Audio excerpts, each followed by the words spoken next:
আসসালামু আলাইকুম। আজকে দুঃখের সঙ্গে আপনাদেরকে বলতে হচ্ছে যে, আমার খামারে যতগুলো মুরগি আছে, প্রায় মুরগিরই রোগ ধরেছে। এটা খুবই দুঃখজনক, বলতেও খুবই খারাপ লাগতেছে। করার কিছু নাই। তবে আল্লাহর রহমতে এখন পর্যন্ত একটা মুরগিও মারা যায়নি। এটার জন্য আলহামদুলিল্লাহ। আমার খামারের মুরগিগুলোর রোগ হয়েছে সাধারণত করাইজা রোগ। এই করাইজা রোগের কারণে আমার খামারের প্রায় মুরগিগুলোই অসুস্থ হয়ে পড়েছে। তো আলহামদুলিল্লাহ এখন পর্যন্ত আল্লাহর রহমতে একটা মুরগিরও মারা যায়নি। সেজন্য আল্লাহ তাআলার কাছে লাখো কোটি শুকরিয়া আদায় করি। আমার হাতে যে ড্রপটা দেখতে পাচ্ছেন, এই ড্রপটার নাম হচ্ছে জিকোটিল।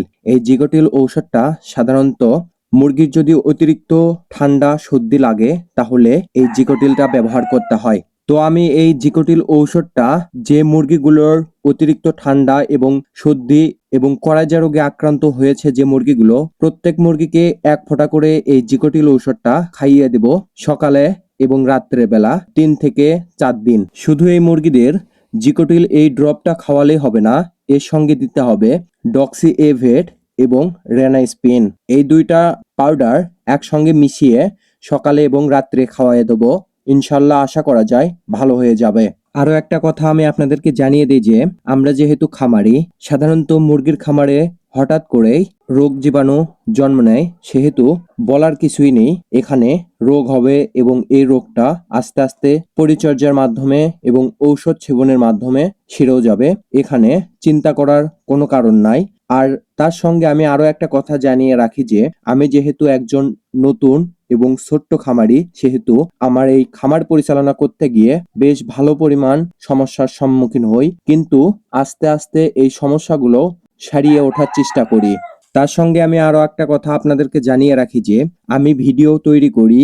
আমি যেহেতু ছোট্ট এবং নতুন খামারি, সেহেতু আপনারা যাতে হঠাৎ করেই একটা সিদ্ধান্ত না নিয়ে বসেন যে আপনারা খামার সম্পর্কে কিছুই জানেন না কিন্তু বড় একটা খামার করতে চাচ্ছেন, সেহেতু আমি আপনাদের মাঝে এই ভিডিওগুলো সতর্কতামূলকভাবে তৈরি করার চেষ্টা করি এবং খামার করতে গিয়ে কি কি সমস্যার সম্মুখীন হই সবকিছুই আমি আপনাদের মাঝে তুলে ধরার চেষ্টা করি।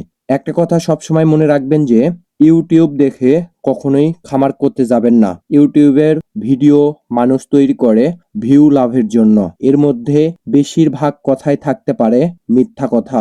কেননা ইউটিউব জিনিসটাই ভার্চুয়াল জিনিসের মতো হয়ে গিয়েছে এখন। তার সঙ্গে আপনি যদি ইউটিউবে সার্চ দেন যে কিভাবে খামার করে সফল হওয়া যায়, এরকম ভিডিও হাজার হাজার ভিডিও পাবেন, তাতে কোনো সমস্যা নাই।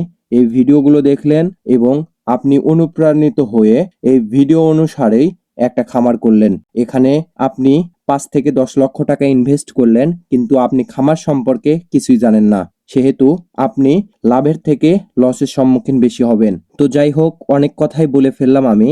জিকোটিল এই ড্রপের সঙ্গে আমি যে ঔষধটা খাওয়াবো এই মুরগিদেরকে, ডক্সি এভেট, প্রত্যেক ৪ লিটারে ১ গ্রাম করে ঔষধ দিব এর মধ্যে এবং এর সঙ্গে দিব রেনাস্প্রিন। রেনাস্প্রিন দিব প্রত্যেক ১ লিটারে ১/২ গ্রাম ঔষধ, মানে ১ গ্রাম ঔষধে ২ লিটার পানি। এটা ভালোভাবে মিশিয়ে আমার সমস্ত মুরগিদেরকে দিয়ে দেব, কেননা আমার খামারটা একটা রুমের মধ্যেই সীমাবদ্ধ।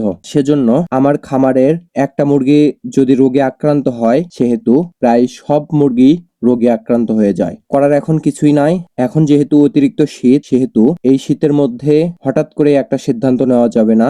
আস্তে আস্তে এই খামারটাকে অন্য একটা সিস্টেম করে তোলার চেষ্টা করব। আর যে মুরগিদের অসুস্থ বেশি হয়েছে, সেই মুরগিদেরকে পানি ড্রপের মাধ্যমে খাওয়াইয়ে দেব, যাতে পানি যদি অন্য মুরগিরা পরবর্তীতে নাও খায়, তাহলে এই খাওয়ানোতেই যাতে এই মুরগিদের সুস্থতা হয়ে ওঠে। তো আজকের ভিডিওটা এই পর্যন্তই। আসসালামু আলাইকুম।